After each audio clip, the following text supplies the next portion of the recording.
दक्ष news, सामान्यांच्या हक्कासाठी नेहमी दक्ष। डॉक्टर बाबासाहेब आंबेडकर सामाजिक विकास योजनेअंतर्गत धुळे येथील मोगलाई महात्मा ज्योतिबा फुले नगर येथे विपश्यना केंद्र बांधण्याच्या कामाचा शुभारंभ आमदार शहा यांच्या हस्ते करण्यात आलाय।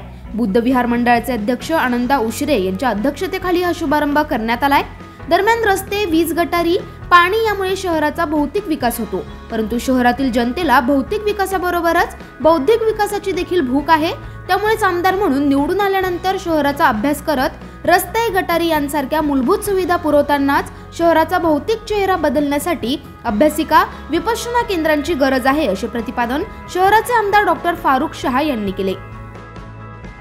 मोगलाई परिसर येथे फुले कॉलनी येथे फुले नगर इथे विपश्यना केंद्राचा कामाचा शुभारंभ माझ्या हस्ते करण्यात आलेला आहे। या कामासाठी आमचे ह्या परिसरातील रहिवासी, आमचे मित्र रविभाई नगराळे, तसेच आमचे मार्गदर्शक हरिश्चंद्र अण्णा लोंढे व अनेक कार्यकर्त्यांनी या कामासाठी माझ्याकडे मागणी केलेली होती आणि त्यानिमित्ताने मी सामाजिक न्याय विभागातून या कामासाठी 1 कोटी रुपये मंजूर केलेले होते आणि त्या कामाचा शुभारंभ आज माझ्या हस्ते करण्यात आलेला आहे। यावेळी माझ्यासोबत आमचे नगरसेवक नासिर पठाण, सईद बेग, नगरसेवक गनी डालार, कैसरभाई पेंटर, सलीम सेठ, छोटू हाजी मच्छीवाले आणि अनेक कार्यकर्ते यावेळी माझ्यासोबत उपस्थित आहेत।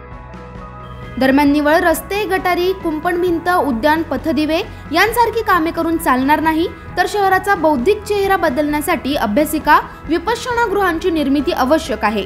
म्हणून शहरात 2 विपश्यना केंद्र आणि 4 अभ्यासिका मंजूर करून आणल्यात आणि त्या प्रत्यक्षात येत असल्याने विशेष आनंद होत असल्याचे देखील धुळे शहराचे आमदार डॉक्टर फारुख शहा म्हणालेत। नागिंदा मोरे, दक्ष न्यूज, धुळे।